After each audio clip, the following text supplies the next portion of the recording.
ঝড়ের রাত, বাইরে মুষলধারে বৃষ্টি, বিদ্যুতের ঝলকানি যেন বারবার আকাশকে চিরে ফেলছে। ঘরের ভেতর হালকা হলুদ আলোয় বসেছিল আকাশ আর নীলিমা। নীলিমার গায়ে জ্বর, কপালে ভেজা কাপড় রেখে বারবার তার দিকে তাকাচ্ছিল আকাশ। নীলিমা মৃদু কাঁপা গলায় বলল, তুমি পাশে আছো বলেই হয়তো এতটা শান্ত লাগছে। আকাশ তার হাতটা শক্ত করে ধরে হাসল। বাইরে ঝড়ের শব্দ আরো তীব্র হচ্ছিল, কিন্তু তাদের দুজনের নীরবতার ভেতর জন্ম নিচ্ছিল অন্যরকম উষ্ণতা। আকাশ ধীরে নীলিমাকে নিজের বুকে টেনে নিল। সেই আলিঙ্গনে ছিল যত্ন, নিরাপত্তা আর বহুদিনের না বলা ভালোবাসা।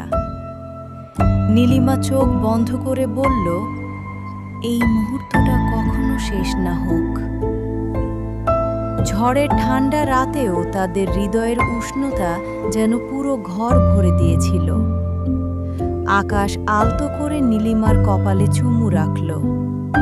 নীলিমা তার বুকের ভেতর মুখ লুকিয়ে অনুভব করছিল এই মানুষটার কাছেই তার সমস্ত শান্তি। বৃষ্টির শব্দের সঙ্গে মিশে যাচ্ছিল তাদের নিঃশ্বাস। কোনো অশালীনতা নয়, শুধু দুজন মানুষের গভীর ভালোবাসা আর একে অপরকে আঁকড়ে ধরে থাকার অনুভূতি।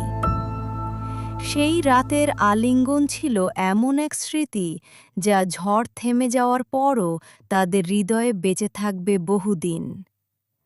সকাল হলে হয়তো বৃষ্টি থেমে যাবে, জ্বরও কমে আসবে, কিন্তু সেই ঝড়ের রাত